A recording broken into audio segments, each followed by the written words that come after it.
warned that New York would be plagued by droppings 3 stories high by 1930. But then, prediction is difficult, especially about the future of horse manure. The times they are a-changin'. The fact is, nobody knows what the future will look like. It is all too easy to focus on one single trend, development, or incident, then extrapolate and jump to the wrong conclusion. But there comes a time when people have a feeling that change is in the air. We live in such a time. This is the impression we have gleaned from hundreds of conversations with business leaders, academics, colleagues, and clients.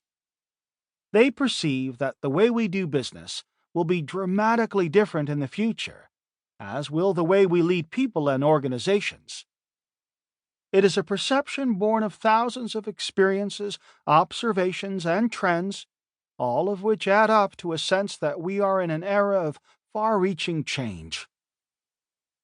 It is a perception born of economic growth booming in unexpected parts of the world and stagnating in old economies, and of China being on the verge of surpassing the United States as the world's largest economy. It is a perception born of nanotechnologies and biotechnologies advancing in ways that most of us do not really understand. It is a perception born of younger generations operating in the virtual world as comfortably as in the physical one, and expecting to be allowed to spend time on Facebook while working. It is a perception born of employees becoming as concerned about living fulfilling lifestyles as they are about how much they earn, if not more so, of talented individuals being able to change jobs at will, of top managers in Brazil, Russia, and China earning more than their colleagues in Germany, the UK, and the United States, of companies struggling to find young talent, while older employees continue to work past 60, 70, and even 80 years of age. And so on. It is a perception born of all these things and many, many more.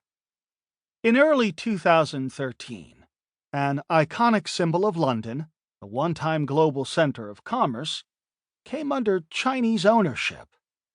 The company, Manganese Bronze, which makes the famous London black cab, was bought by Chinese car manufacturer Geely. There is more on Geely in Chapter 1. In fact, after its bankruptcy a few months before, Manganese Bronze was rescued by Geely. The fate of Manganese Bronze is deeply symbolic of the fact that times are changing. The prospect of the last car company in British hands being saved by a Chinese buyer was not bemoaned as a national catastrophe.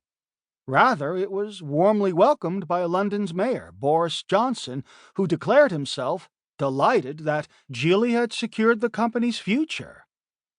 We, too, get the feeling that change is afoot.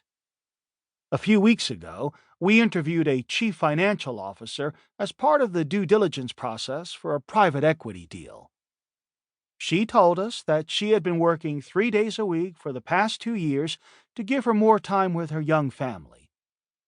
The investors were only vaguely surprised and largely unconcerned to learn about this.